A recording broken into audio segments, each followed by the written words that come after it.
بتاع الحريه، هذا بتاع الديمقراطيه. يسبلون وعندنا هريمه، عندنا هريمه. بقيت انسان تغتصب في عهد بن علي قدام رجالها وقدام ماذا؟ قلب ما يتكلمش، قلب ما يحبش فمه. يسبلون ويتعدى الهريمه، هو يتعدى الهريمه يسبها. هذا على خاطر الستات ولا اصلا في تونس. يسبلوا امهم يتعدى 3 ايام. هذه حريه التعبير اللي يحبوا عليها.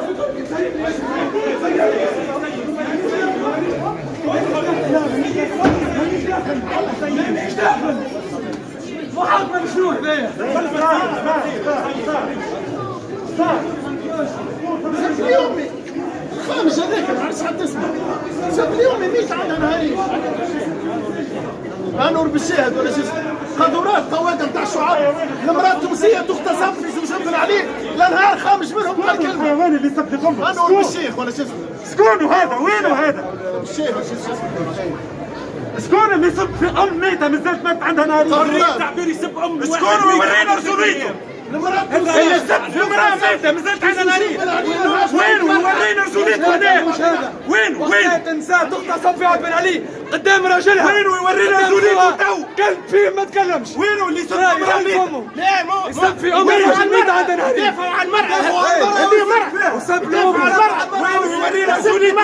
ميت عندها نهارين. خطر حوثي خطر متعجب بالمرأة. شفتوا روحكم انتم مقاطعين ائتلاف الكرامه. شفتوا الحريه كيفاش؟ ثوروا حاليا مقاطعين تصوروا الفايع.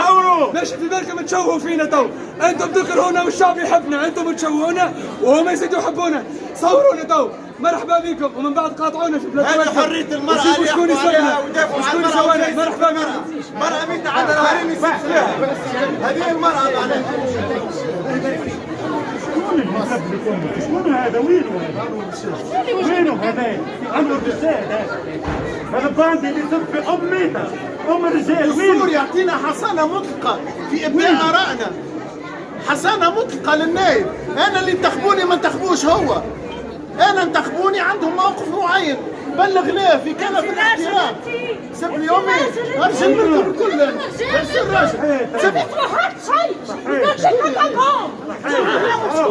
العيال يسبك ما تكونش رجال ما تسووا حد. سمعتوها المراه؟ سمعتوها؟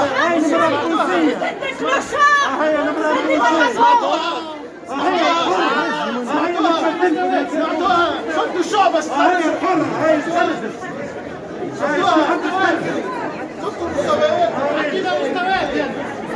يحبوا يعملوا محاكمه يعطوا موقف بصفه عامه يناقشوا في افكاره. الدستور يعطيه حصانه مطلقه باش يعطي الراي اللي يحب عليه والشعب من بعد يحاسبه. يحبوا يعملوا له محاكمه، كل راي نعطيه احنا يحبوا يعملوا له محاكمه. واليوم يبداو بينا احنا وبعد باش يمشيوا الاخرين. احنا ماناش نخليهم، احنا باش نعبروا على ارائنا في كل حريه. والناس اللي ماتت خلت لنا امانه، مش القاذورات هذوما باش يجيو يمنعونا نعطيو ارائنا. وبرا حلوها كلمه محمد العفاس كان قال اي كلمه خارجه على القانون.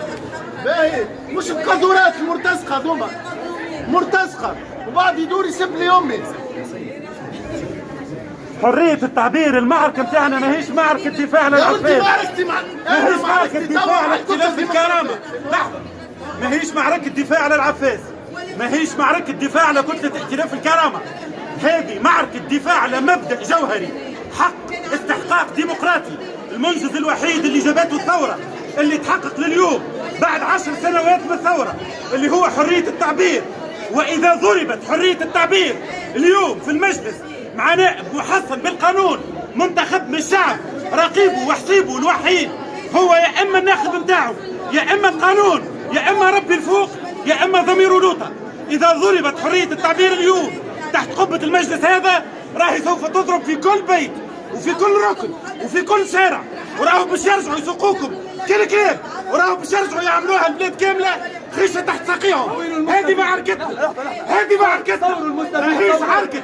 اليوم تحب تنتقم من الثورة بعد 10 سنوات من الثورة، في شهر الثورة في ديسمبر بتاع الثورة. اليوم جاية باش ترجع تنتقم من الثورة. نهار نموتوا احنا، نرجع كيما فيها التغريب، نهار نموتوا فيها احنا،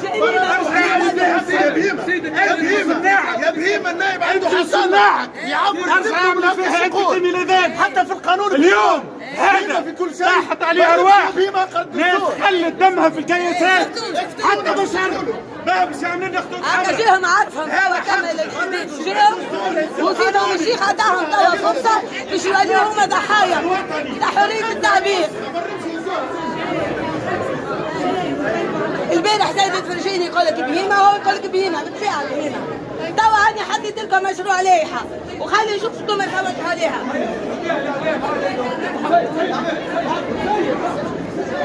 هاكا الامام بتاع الجامعه القدوه بتاع المجتمع شفتوها؟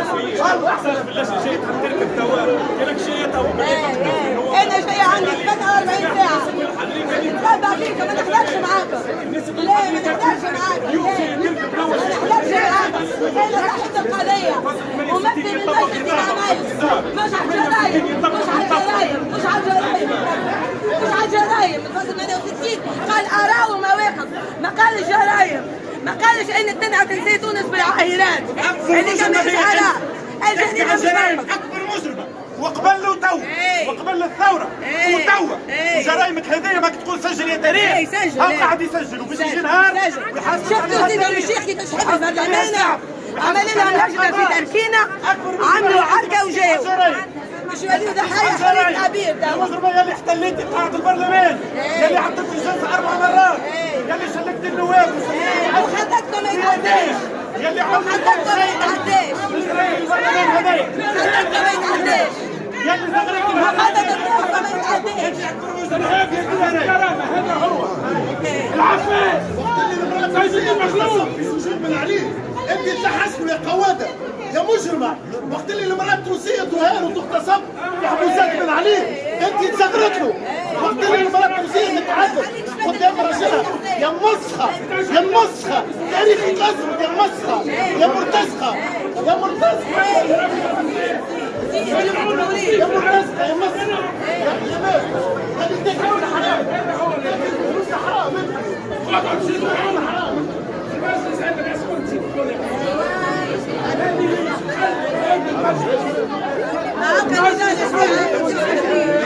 ما حبوش يصحوا على مكتب وياخذوا قرارات. هاكا كيفاش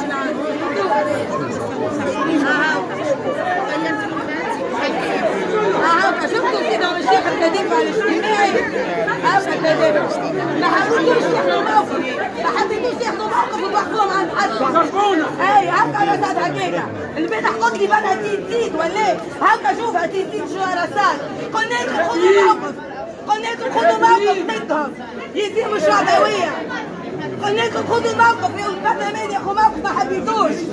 هاكا في اللقب شاف هاكا شفتوا كيفاش تسهل الحكايه للتدافع الشيخ نتاعهم. هاكا شفتوا ضربونا حتى خليتوهم كنا بالبارح حتى خليتوهم يركبوا قلنا لكم يلزموا القرار. القانون بتاع الارهاب يفتح النظر مش معقول الحفاله ما تحميش الناس هذه اللي هي تهدد الامن القومي قلنا لكم خذوا موقف ما حبيتوش قلنا لكم خذوا موقف ما حبيتوش.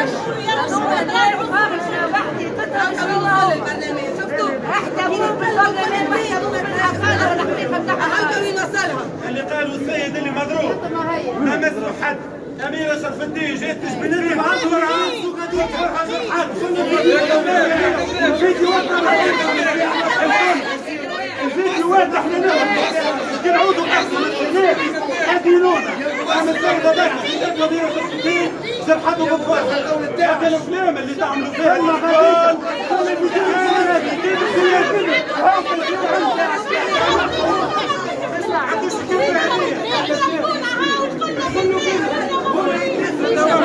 دولة داعش دولة داعش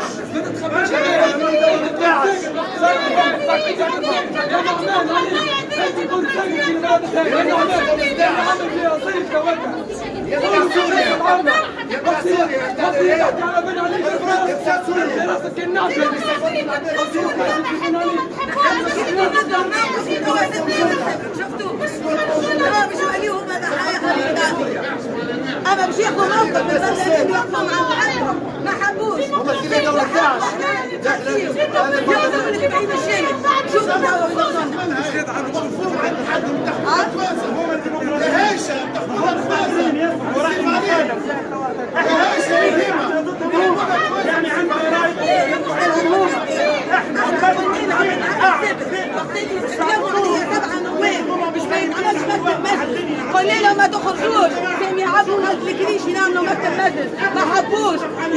فيهم قرار ايدينا، ياخذوا فيهم قرار نيابه عموميه، طلبناه ما حبوش، كنتوا في عبير موسي، مشاو هزوهم اليوم اللجنه مسكره مشاو عملوا فيها عركه، توا ردوهم هما ضحايا حريه التعبير وردوها حكايه تاع شعبويه.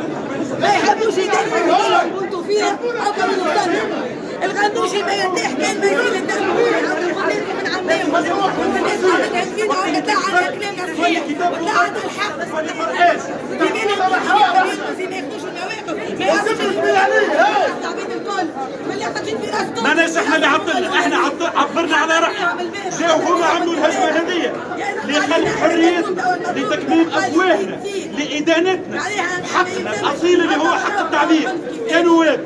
ماناش احنا الكلام هذا يتقال للاخرين، ماناش احنا نعملوا في معركه قويه، احنا معركتنا معركه حريه، احنا ناس نعبروا على ارائنا، ما اعتدينا على حد، قلنا راينا.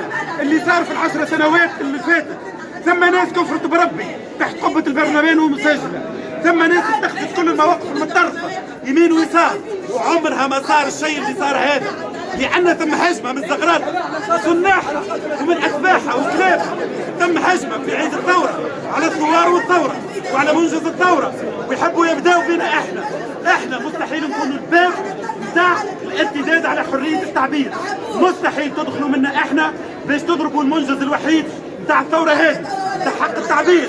احنا ماناش احنا اللي خلقنا المشكلة، الانقسام اللي يحكوا عليه هم اللي كرسوه، الديمقراطيين، الحداثيين، الوسطيين، الزماريين هم اللي خلقوه وكرسوه، هم اللي خلقوا في البلاد استقطاب، قالوا رانا احنا ديمقراطيين حداثيين تقدميين، والاخرين رجعيين ظلاميين. ماناش احنا اللي خلقناه، العفاس رد عليهم من داخل التصنيف اللي خلقوه اللي هما قسموا الشعب التونسي، هما كل ما يحكيوا في موضوع المرأة يقولوا احنا تقدميين وحداثيين مع المرأة، والاخرين رجعيين وظلاميين.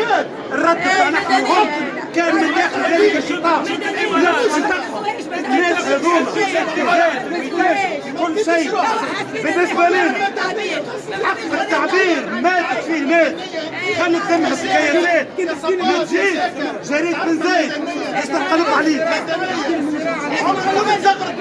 اللي صار ها قدامك هتشرى فيه نسبة العسل حبة تداول فيه مضامين تصريحات تعناها